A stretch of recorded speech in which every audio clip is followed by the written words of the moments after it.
ایک لڑکی نے سوال کیا ہے کہ قاری صاحب میری دعا قبول نہیں ہوتی، میں کیا کروں؟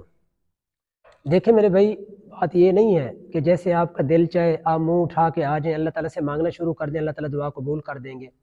دیکھیں جب آپ اللہ تعالیٰ کے پاس دعا کرنے کے لیے آ رہے ہوتے ہیں تو آپ اللہ تعالیٰ سے مانگنے کے لیے آ رہے ہوتے ہیں، اور اللہ تعالیٰ آپ کو پتہ ہے بادشاہوں کے بھی بادشاہ ہیں۔ آپ نے دیکھا ہوگا کہ جب کوئی کسی بادشاہ کے دربار میں جاتا ہے، اس کے پاس جاتا ہے تو بن ٹھان کے جاتا ہے، کسی طریقے سے جاتا ہے اور سوچ کے جاتا ہے کہ میں نے بادشاہ سے کیا بات کرنی ہے اور کس طریقے سے بات کرنی ہے۔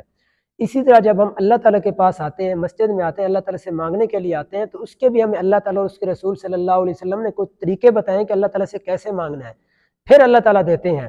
مثال کے طور پر اگر کوئی بندہ اللہ تعالیٰ سے دعا مانگتے اور بغیر توجہ کے مانگتے، اس کی توجہ ہی نہیں ہے، دعا اللہ تعالیٰ سے مانگ رہے اور دیکھ کہیں اور رہا ہے، کہیں اور توجہ ہے، تو اللہ تعالیٰ ایسے بندے کی دعا قبول نہیں کرتے۔ اسی طرح اگر کوئی بندہ اللہ تعالیٰ سے دعا مانگتا ہے اور حرام چیز مانگتا ہے جو اسلام کے اندر جائز ہی نہیں ہے، حرام ہے، تو اللہ تعالیٰ ایسی دعا بھی قبول نہیں کرتے۔ اسی طرح اگر کوئی بندہ اللہ تعالیٰ سے دعا مانگ رہا ہے، اس کا کھانا پینا کپڑے حرام کے ہیں، تو اللہ تعالیٰ ایسے بندے کی بھی دعا قبول نہیں کرتے۔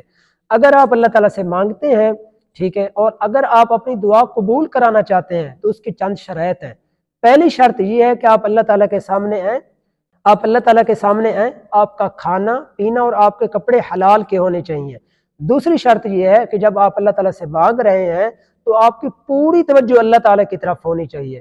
تیسری شرط یہ ہے کہ جب آپ اللہ تعالیٰ سے مانگیں، پہلے اللہ تعالیٰ کی حمد و ثنا کریں، یعنی اللہ تعالیٰ کی تعریف کریں، اس کے بعد نبی اکرم صلی اللہ علیہ وسلم پر درود شریف بھیجیں، اس کے بعد آپ اللہ تعالیٰ سے مانگیں تو انشاءاللہ اللہ تعالیٰ آپ کو ضرور عطا کریں گے جو کچھ آپ اللہ تعالیٰ سے مانگیں گے۔ عام طور پر لوگوں کا ذہن یہ ہوتا ہے کہ جو کچھ ہم مانگ رہے ہیں اللہ تعالیٰ وہی کچھ ہمیں عطا کر دیں، یہ دعا کی قبولیت ہے، اس کے علاوہ کچھ نہیں ہے۔ میرے بھائی ایسی بات نہیں ہے، دعا کے قبول ہونے کے کئی طریقے ہیں۔ مثال کے طور پر بعض دفعہ جب ہم اللہ تعالیٰ سے دعا کرتے ہیں تو اللہ تعالیٰ ہمیں وہی چیز عطا کر دیتے ہیں جو ہم نے مانگی ہے، یہ بھی دعا کے قبول ہونے کا ایک طریقہ ہے۔ بعض دفعہ ایسے ہوتا ہے کہ جب ہم اللہ تعالیٰ سے دعا کرتے ہیں، اللہ تعالیٰ وہ چیز عطا نہیں کرتے بلکہ اللہ تعالیٰ اس کے بدلے میں کوئی اور چیز عطا کر دیتے ہیں، یہ بھی دعا کے قبول ہونے کا ایک طریقہ ہے۔ اسی طرح بعض دفعہ ہم اللہ تعالیٰ سے دعا مانگتے ہیں، اللہ تعالیٰ وہ چیز ہمیں نہیں دیتے، لیکن ہم پر کوئی مصیبت آنے والی ہوتی ہے، اللہ تعالیٰ اس دعا کے بدلے میں اس مصیبت کو دور کر دیتے ہیں، یہ بھی دعا کے قبول ہونے کا ایک طریقہ ہے۔ ایک طریقہ دعا کے قبول ہونے کا یہ ہے کہ جب ہم اللہ تعالیٰ سے دعا مانگتے ہیں، کوئی چیز مانگتے ہیں، اللہ تعالیٰ وہ چیز ہمیں نہیں دیتے کیونکہ وہ چیز ہمارے لیے مناسب نہیں ہوتی، لیکن اللہ تعالیٰ قیامت والے دن ہمیں اس چیز کا ثواب عطا کریں گے۔ یہ مختلف طریقے ہیں دعا مانگنے کے۔ لوگ کیا سمجھتے ہیں کہ دعا کے قبول ہونے کا ایک ہی طریقہ ہے، جو چیز ہم نے مانگی ہے وہی چیز اللہ تعالیٰ ہمیں عطا کر دے، یہ دعا قبول ہوئی ہے، اگر اللہ تعالیٰ نے عطا نہیں کی تو اس کا مطلب ہے دعا قبول نہیں ہوئی۔ میرے بھائی ایسی بات نہیں ہے۔ کچھ اوقات ایسے ہیں جن کے اندر انسان کی دعا قبول ہوتی ہے۔ مثال کے طور پر اگر آپ رات کو تہجد کے ٹائم اللہ تعالیٰ سے دعا کریں تو اللہ تعالیٰ انسان کی دعا کو ضرور قبول کرتے ہیں۔ اسی طرح اگر کوئی بندہ فرض نماز کے بعد اللہ تعالیٰ سے دعا کرتا ہے تو اللہ تعالیٰ اس کی دعا کو ضرور قبول کرتے ہیں۔ اسی طرح جب رمضان کا مہینہ ہوتا ہے، روزہ افطار کرنے کا ٹائم ہوتا ہے، اس وقت اگر کوئی انسان اللہ تعالیٰ سے دعا کرے تو اللہ تعالیٰ انسان کی دعا کو ضرور قبول کرتے ہیں۔